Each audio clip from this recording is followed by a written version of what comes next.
ఉపన్యాసం ఏం చెప్పను కానీ ఒక పంచతంత్ర కథ గుర్తు చేస్తాను. ఒక నక్క అడవిలో ఆహారం దొరకక ఊళ్ళోకి వచ్చింది. ఆ ఊళ్ళో వెతికే క్రమంలో అది సాకలి వాళ్ళ వాడకట్టుకుపోయింది. అక్కడ వాళ్ళు బట్టలు ఉతకడానికి అసలు వాళ్ళకుండే అన్ని సరంజామంతో పాటు నీలిమందు ఉంది. నీలిమందు మామూలుగా తెల్ల బట్టలకు నీలిమందు వేస్తారు కదా, నీలిమందు ఉంది. ఈ నక్క పోతూ పోతూ పోతూ ఆ నీలిమందు తొట్టిలో పడి దానికి అంతా నీలం రంగు అంటుకున్నది.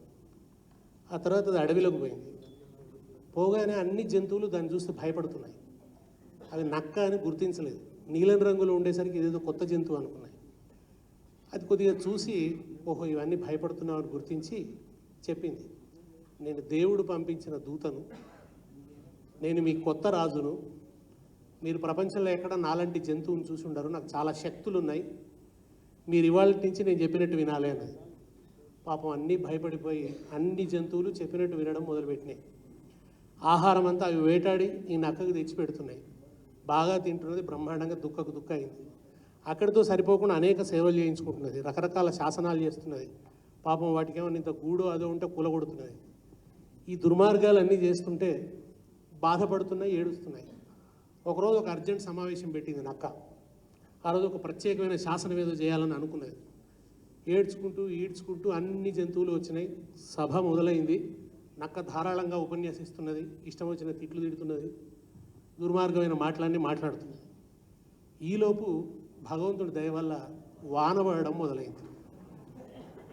వర్షం పడడం మొదలయ్యి నక్క మీద నీళ్లు పడుతున్న కొద్దీ మెల్లగా మెల్లగా మెల్లగా మెల్లగా ఆ నీలి రంగు కరిగిపోవడం ప్రారంభమైంది. నీలి రంగు కరిగిపోగానే అసలు నక్క స్వరూపం బయటపడ్డది. జంతువులందరికీ పట్టరాని కోపం వచ్చింది. తర్వాత ఏం జరిగిందో నేను చెప్పనక్కర్లేదు.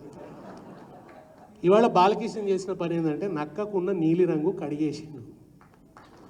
ఆ నక్కకున్న నీలి రంగు కడిగేసిండు. తండ్రికి మాసికం పెడదామని వచ్చిన ఆయన, అమెరికా నుంచి వచ్చిన ఆయన, ఇక్కడ వచ్చిన విషాదకరమైన విధ్వంసకరమైన మార్పును చూసి మాసికం పెట్టాల్సింది మా నాయనకే కాదు, ఈ ప్రభుత్వానికి కూడా పెట్టాలి అని అనుకున్నాడు. దీనికి కూడా పిండం పెట్టాలి అని అనుకున్నాడు. అది ఒక మంచి షార్ప్ పదునైనటువంటి ఒక సందేశాన్ని సమాజానికి అందించినందుకు బాలకృష్ణకి అభినందనలు. ఒకనే మన బాలరాజు